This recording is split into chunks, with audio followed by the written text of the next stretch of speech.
नमस्कार मित्रांनो, स्वागत आहे तुमचं एक्सप्लोर इंडिया विथ फॅमिलीच्या या नवीन भागात.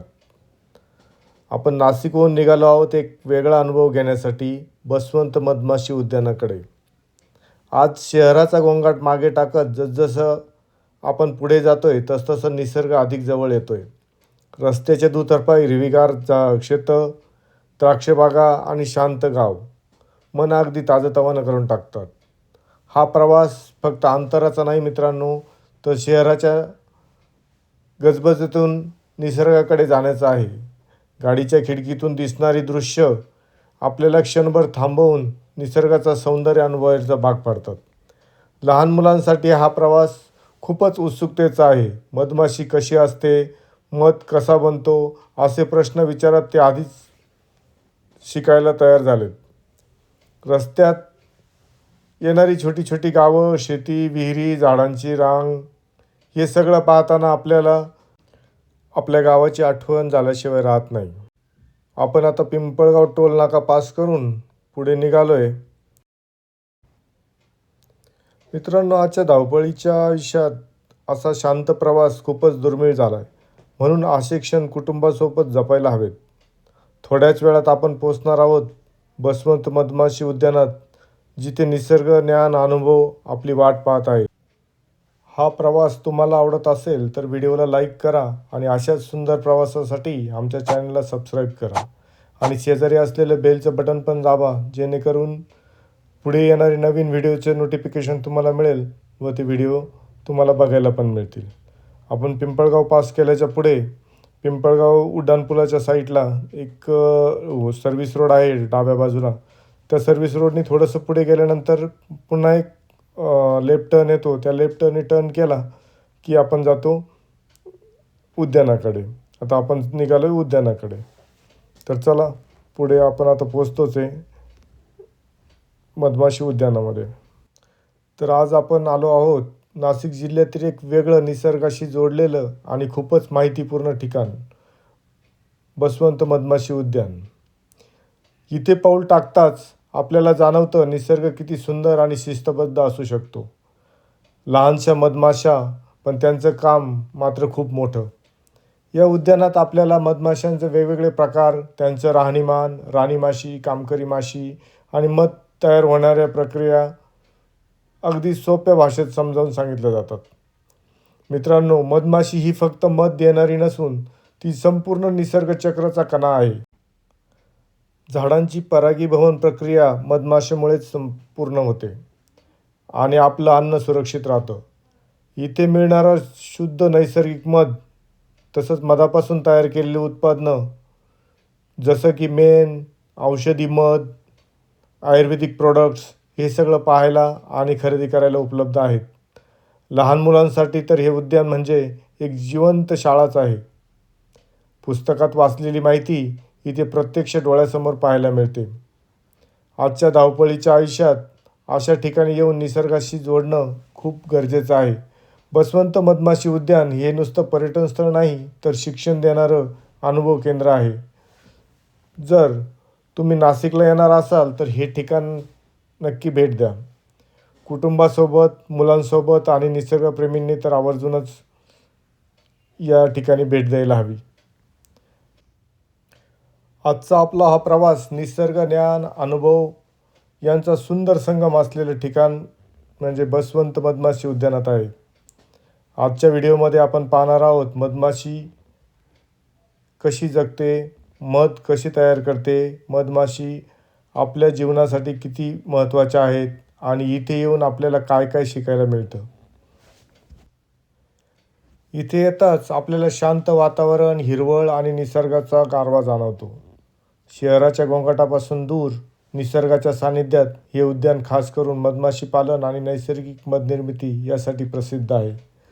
मित्रांनो, आपण रोज मध खातो, पण कधी विचार केला आहे का हा मध तयार कोण करतं?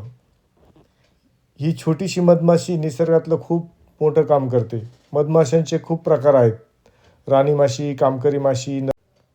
राणी माशीचं काम अंडी देणं असतं. कामकरी माशी फुलामधून परागकण मध गोळा करते, तर नर माशीचं काम राणीला संरक्षण देणं असतं. इथे आपल्याला मध तयार होण्याची संपूर्ण प्रक्रिया प्रत्यक्षात दाखवली जाते. बसवंत हनी पार्क आणि दुसरं आहे बसवंत गार्डन. बसवंत हनी पार्कमध्ये तुम्हाला हनीबीजबद्दल इन्फॉर्मेशन देणार आहे. तसंच त्या कम्युनिकेशन कसं करतात त्यांची लाईफ सायकल तुम्हाला आज बघायची आहे. आणि मध्ये तुम्हाला एक ॲनिमेटेड मूवीसुद्धा दाखवला जाणार आहे. बघणार आहे सर्व. तसेच तुम्हाला हनीबीसुद्धा लाईव्ह बघायला भेटणार आहे. आणि त्यानंतर मग आपण जाणार आहोत बसवंत गार्डनला. आदर्श गावचं मॉडेल कसं असावं, गोमाता संस्कृती आहे, घोडाची संस्कृती आणि ग्राम संस्कृती तुम्हाला तिथे व्हिजिट करायची आहे. चॉकलेट्स आवडतात सर्वांना. चॉकलेट फॅक्टरी व्हिजिट सुद्धा तुम्हाला तिथे दिली जाणार आहे. तसेच 10 ते 15 गेम्स तुम्हाला तिथे एन्जॉय करायचे आहे. करणारे सर्व. तसेच तुम्हाला शेवाईट सुद्धा दिली जाणार आहे. मग सर्व एन्जॉय करणार. Okay, enjoy your day. तुम्हाला जर फ्रेश व्हायचं असेल फ्रेश होऊन घ्या. मागे तुमचा ब्रेकफास्ट आहे. ब्रेकफास्ट करून नंतर आपण करणार आहोत. धन्यवाद.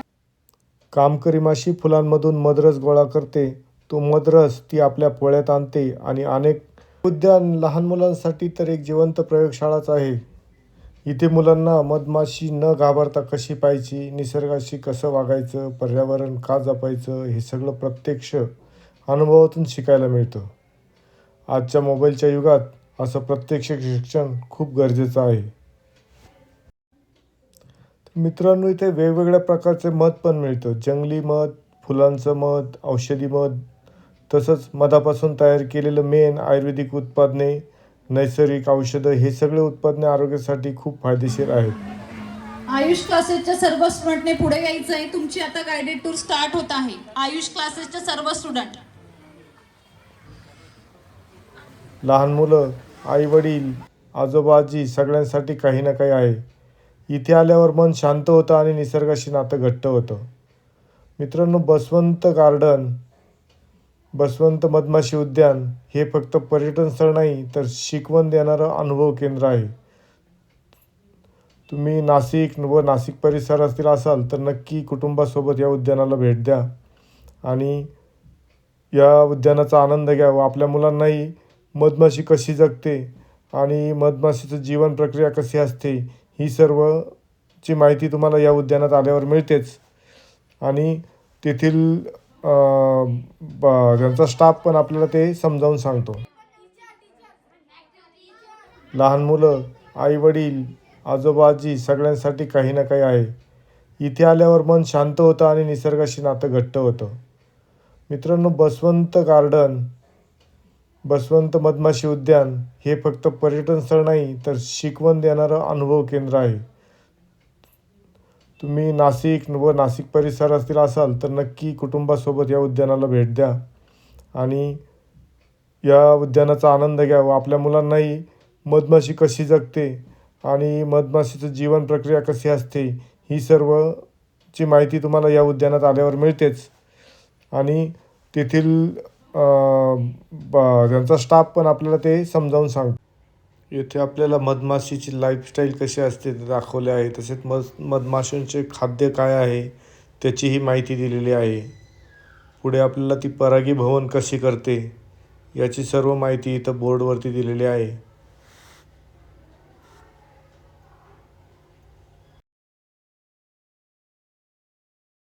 मधमाशी उद्यानामध्ये खूप खूप स्वागत आहे. तर आता आपण मधमाशीबद्दल माहिती जाणून घेणार आहोत. तुम्हाला सांगू, तुम्हाला काय माहिती आहे मधमाशीबद्दल? मधमाशीपासून काय मिळतं? अजून चावते कधी? तर मधमाशी कधी चावत नाही, ती स्टिंग करते म्हणजे डंक करत असते. आता मधमाशी ही का महत्वाची आहे हे जसं अल्बर्ट आइन्स्टाईन यांनी सांगितलं आहे की जर पृथ्वी जलावर झाल्या तर त्यानंतर अवघ्या 4 वर्षात मानवी जीवन आणि एकमेव रिझन ते म्हणजे पॉलिनेशन. काय? जर पॉलिनेशन नाही झालं तर शेतकरी त्याच्या शेतीमध्ये अन्नधान्य पिकवू शकणार नाही. मग परिणामी आपल्याला आपलं अन्न मिळेल का? त्यामुळे मधमाशी कशासाठी इम्पॉर्टंट आहे? पॉलिनेशन साठी. कशासाठी? पुढे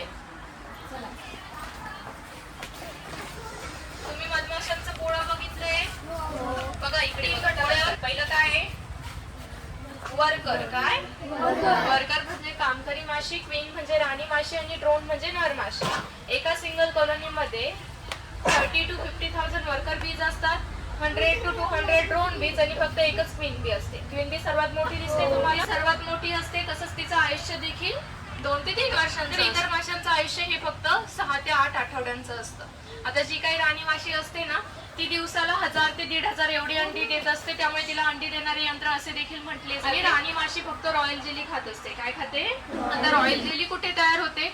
जी कामकरी माशी असते ना, तिच्या डोक्यामध्ये हायपोपेरिंजल नावाची एक ग्रंथी असते. तिथून एक पांढरा पदार्थ स्त्रवत असतो. त्या स्त्रवणाऱ्या पदार्थास रॉयल जेली राजांना असं म्हटलं जातं. काय खाते मग राणी माशी?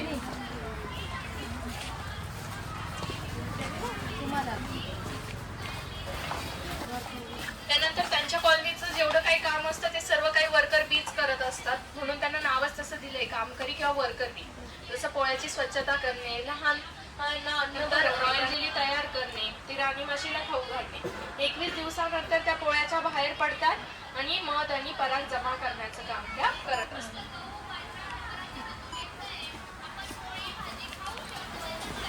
बघा, त्यांची लाईफ सायकल ही 4 स्टेजेस मध्ये डिवायडेड आहे. किती? 4. इकडे बघा. फर्स्ट काय आहे? एग, लार्वा, प्युपा आणि त्यानंतर आहे अडल्ट स्टेज, म्हणजेच मराठीत अंडा, अळई, कोश आणि प्रौढ. ओके.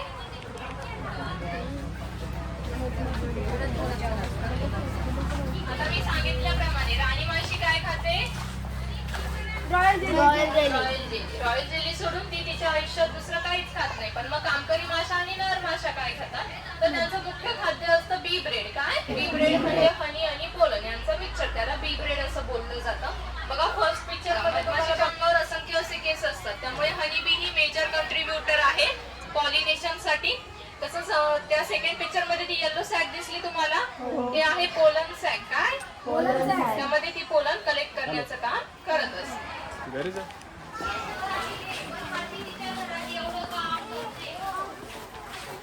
बघा, इकडे पॉलिनेशन प्रोसेस दाखवली आहे. ज्यावेळी हनीबी नेक्टर कलेक्ट करते त्यावेळी ती पोलन पण ट्रान्सफर करते from one flower to another flower. त्यानंतरच त्या फुलाचं फर्टिलायझेशन होतं व फर्टिलायझेशन झाल्यानंतरच कुठल्याही फुलाचं रूपांतर हे फळांमध्ये किंवा बियांमध्ये होत असतं. इथे त्यांना मंथ वाईज कुठला फुलोरा उपलब्ध असतो तो इनलिस्ट केला.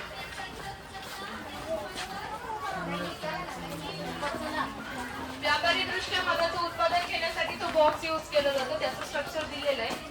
खालचा आहे bottom part, bottom board. Bottom board हा मॉइश्चर प्रोटेक्शन साठी असतो. त्यानंतर आहे ब्रूड चेंबर. ब्रूड चेंबर मध्ये राणी माशीची अंडी अळी अवस्था असतात. क्वीन एक्सक्लुडर टेम्परेचर मेंटेन साठी असतो. ओके. पूर्ण बॉक्सला आपण एक कॉलनी असं कन्सिडर करतो. एका कॉलनीमध्ये 8 ते 10 फ्रेम्स असतात. त्या तुम्हाला मी माशा बघायच्या आहे.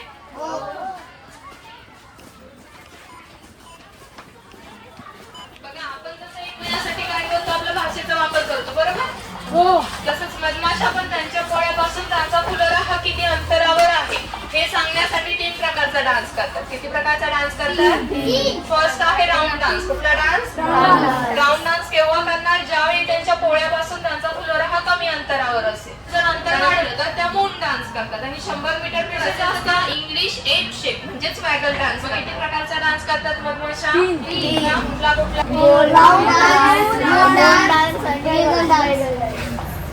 त्यांचा डान्स हा टोटली सनलाईट वर डिपेंड असतो.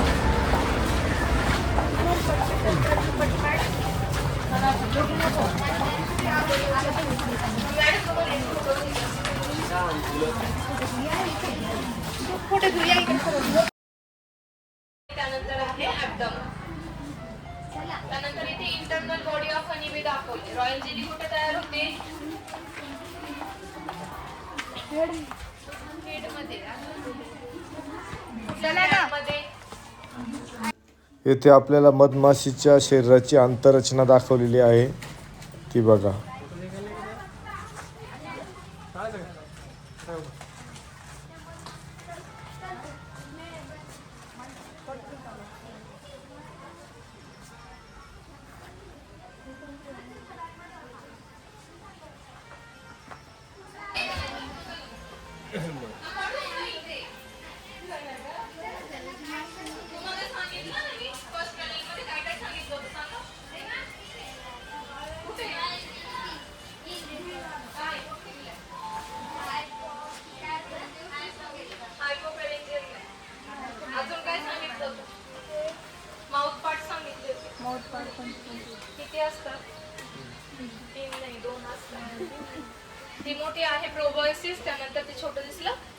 मॅन्डिबल्स, हनी स्टमक, देन नर्व सिस्टीम आहे ही. तिचं हार्ट हे ॲबडमन साईडला असतं. ही स्टिंग आणि स्टिंगला अटॅच काय होती, कामधून जाते ती. Dorsata, flora, फ्लोरिया, रायगोना, मेलिफेरिया.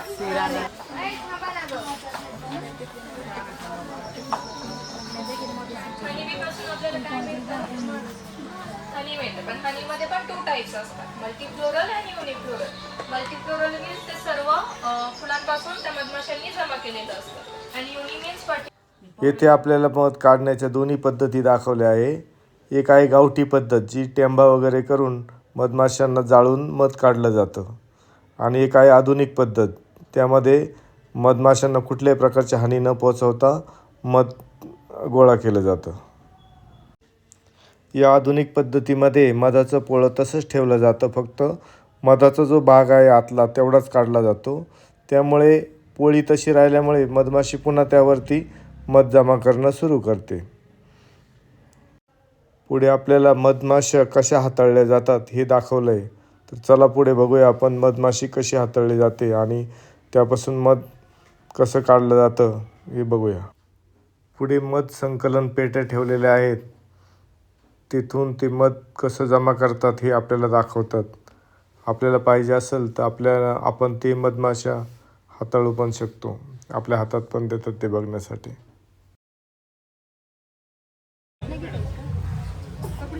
बघितलं का, एपिस मेलिफेरा आहे ही. कुठली, फक्त सोडू नका. घे ना आता, ते व्हायला तिकडे. हळूहळू आणि हळूहळू, त्याला ते नाही झालं.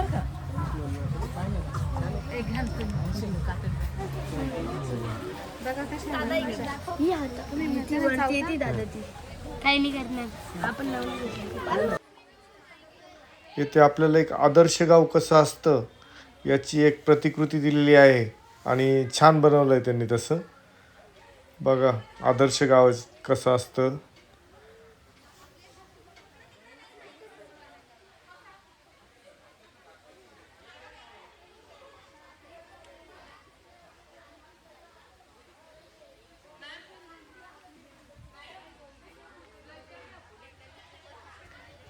आदर्श गावात काय काय सोयीसुविधा असायला पाहिजे, घरं कशी असायला पाहिजे, पाणी आडवा पाणी जिरवा त्याबद्दलही माहिती दिलेली आहे. तसेच दवाखाना, बसस्टँड, इतर सर्व माहिती त्यात दाखवलेली आहे. तुम्ही प्रत्यक्षात इथं याल, तुम्ही स्वतः बघाल तर खूप छान वाटेल.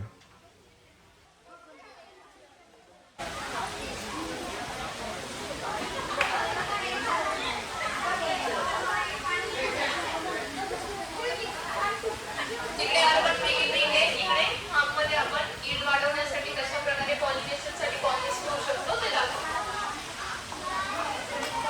चला इकडनं.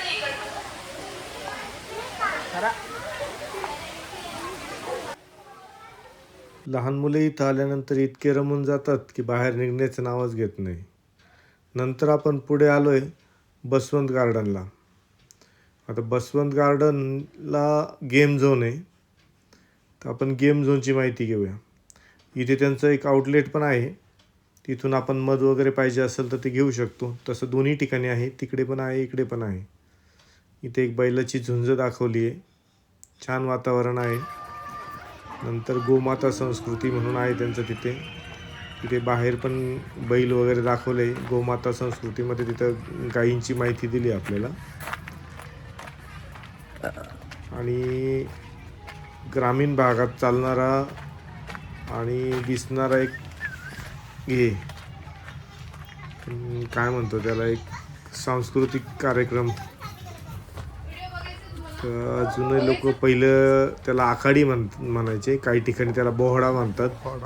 जे सोंग वगैरे घेऊन मिरवले जातात किंवा रामायणाची कथा वगैरे सांगितली जाते.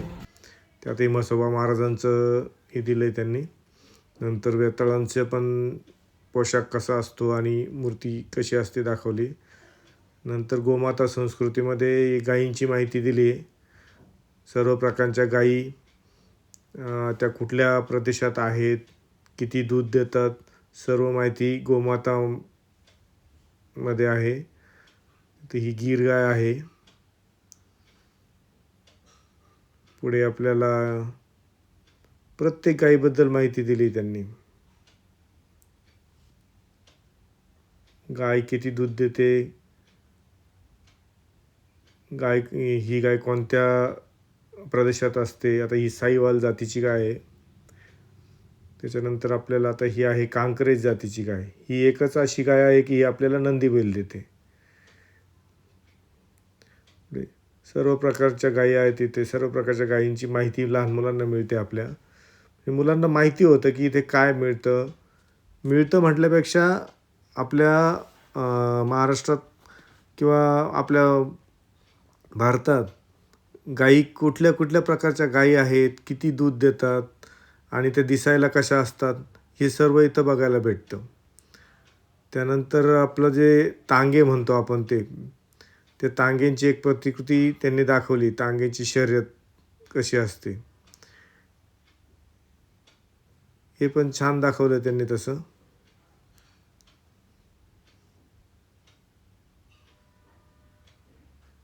कर्नाटकातील कंबाला असं म्हटलं जातं शाळेत तिथं. नंतर पुढे मुलांच्या आवडीचा गेम झोन.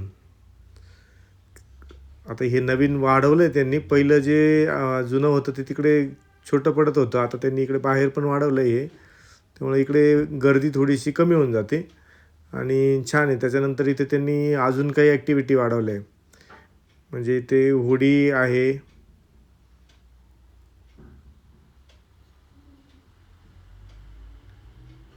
आणि बरेच प्रकार त्यांनी आता नवीन नवीन वाढवलेत. ते शैक्षणिक सहलीमध्ये काही हे देत नाहीत, पण आपण जर सेपरेट तिकीट काढून गेलात तर आपल्याला हे सर्व मध्ये मोफतमध्ये सर्व ॲक्टिव्हिटी करायला मिळतात. तसं इथे लहान मुलांचे जे शैक्षणिक सहल असते याला कन्सेशन वगैरे देतात ते. आणि आपण जर स्वतःहून तिथे गेलो, ग्रुप असेल तर ग्रुपला कन्सेशन असतं, आणि फक्त फॅमिली घेऊन गेलो तर साधारण 900 ते 1000 रुपये तिकीट आहे त्यांचं. त्याच्यामध्ये एक पावभाजीचं जेवण देतात ते. ब्रेकफास्ट असतो. ब्रेकफास्टमध्ये इडली वगैरे असते. इडली, पोहे, उपमा असं असतं. ते आपल्याला विचारतात काय पाहिजे काय नाही, त्या प्रकारे ते करतात. आता मुलं गेम झोनला गेल्यानंतर तुम्हाला तर माहिती आहे मुलं काय बाहेर निघत नाही लवकर. मुलंच काय, मोठ्यांनाही खेळण्याचा आनंद आवरत नाही, मोठेही लहान होऊन जातात. पुढे आता त्यांची हे वाढवत आहेत गार्डन वगैरे. अजून तर कुंड्या येऊन पडल्या लावतील आता, अजून छान होईल. पण एकंदरीत छान बनवलं आहे. म्हणजे जे वाढवलं आहे ते पण चांगलं आहे, आणि पहिलं जुनं होतं ते तर आहेच, चांगलंच होतं. मुलांना इथं दिवस कमी पडतो इतकं खेळण्यासाठी आतमध्ये आहेत. आणि विशेष म्हणजे इथं मुलांच्या सेफ्टीचा पण त्यांनी खूप छान विचार केला आहे. म्हणजे मुलं वरती खेळत असताना त्यांना सेफ्टी बेल्ट आणि हे केल्याशिवाय त्यांना वरती जाऊ देत नाहीत. हा एक प्रकार त्यांनी नवीन वाढवला आहे. पहिला नव्हता हा, आत्ता नवीन वाढवला आहे हा. हे शैक्षणिक सहलीसाठी देतात ते. छान आहे. मुलं म्हणजे रिफ्रेश होऊन जातात. म्हणजे तिथे गेलं की मुले निघतच नाही बाहेर.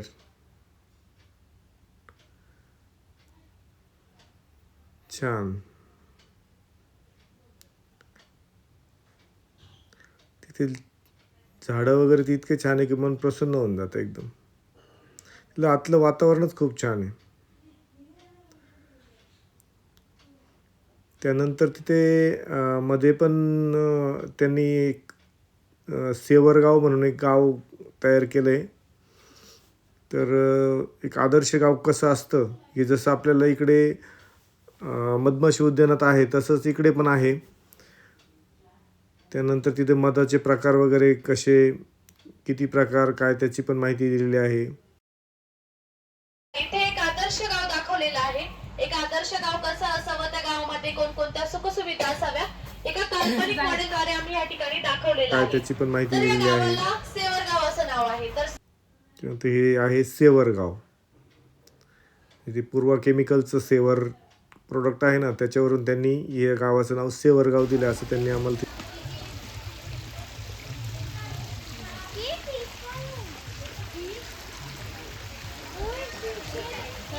ही एक वनीगडाची प्रतिकृती त्यांनी काढली तिथे. पाणी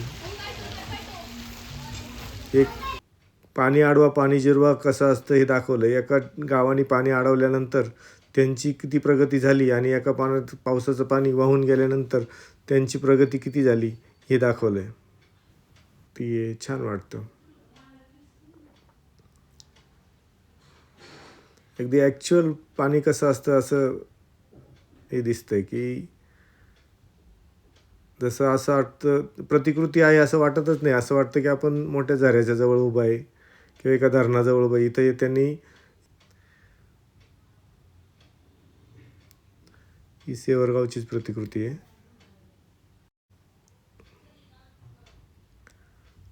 पुढे त्यांनी विहीर कशी असते ती विहिरीची एक प्रतिकृती दिली आहे. मुलांनी अगदी विहिरीतून पाणी काढून वगैरे पण बघितलंय. म्हणजे त्यांनी तसं एकदम छान दिलंय. नंतर पहिली आपली जी जुनी पद्धत होती 12 बलुतेदार पद्धत त्याची पण प्रतिकृती छान दिली त्यांनी तिथे. ते शिवणकाम करणारं शिंपी दाखवलं आहे. पुढे आपलं सलूनचं दुकान दाखवलं आहे. इथे लोहार काम करणारं लोहारची जोडी दाखवली आहे. अगदी छान हुबेहूब वाटतं ते. अगदी कुंभार काम करणारं कुंभार.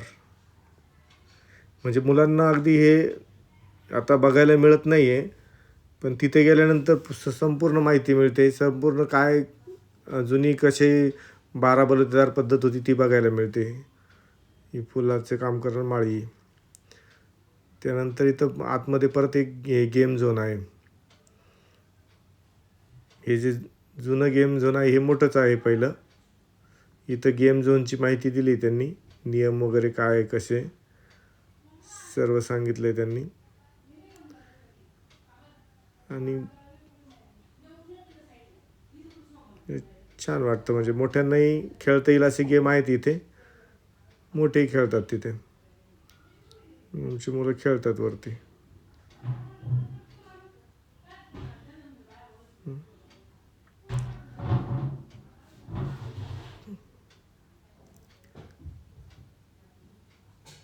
सेफ्टीचा खूप विचार केला यांनी. सेफ्टी बेल्ट शिवाय वरती जाऊच देत नाही ते. आणि त्यामुळेच इथं आल्यानंतर मुलांची भीती वाटत नाही. असं सेफ्टी बेल्ट वगैरे लावून देतात ते. आणि मुलांचा आवडत्याचा मग लास्टला फॉक डान्स. फॉक डान्सला तर मुलं ओलं होतं की नाही होतं हे बघतच नाही. किती म्युझिकवर फक्त नाचत राहतात. त्यांना ओलं होईल काय होईल काही त्याची काहीच नसते. फक्त नाचायचं आनंद साजरा करायचा बस एवढंच. खरंच खूप छान. लहानांचा तर आनंद द्विगुणित होतोच. मोठ्यांनाही नाचावंसं वाटतं असं छान. आणि नाचावंसं वाटतं म्हटल्यापेक्षा नाचतातच सर्वजण नाचतात तिथं आल्यानंतर. बसवंत गार्डन. तशा अजून काही ॲक्टिव्हिटीज आहेत त्याही पुढे दिल्या आहेत. बघा तुम्ही तिथं. इथे गेम दिले. ही गेम ही फ्री आहे. ही सर्व मोफत आहे. हे तिकटातच असतं. मध्ये जाऊन कुठलंही वेगळं तिकीट काढायची गरज नसते. याच्यामध्ये सर्व आपल्याला खेळायला मिळतं. पाहिजे ते खेळता येतं तिथे. अगदी छान आहे. Garden archery.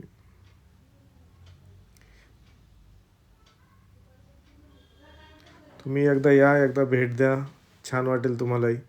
पुढे ही चॉकलेट फॅक्टरी दाखवली आपल्याला त्यांनी.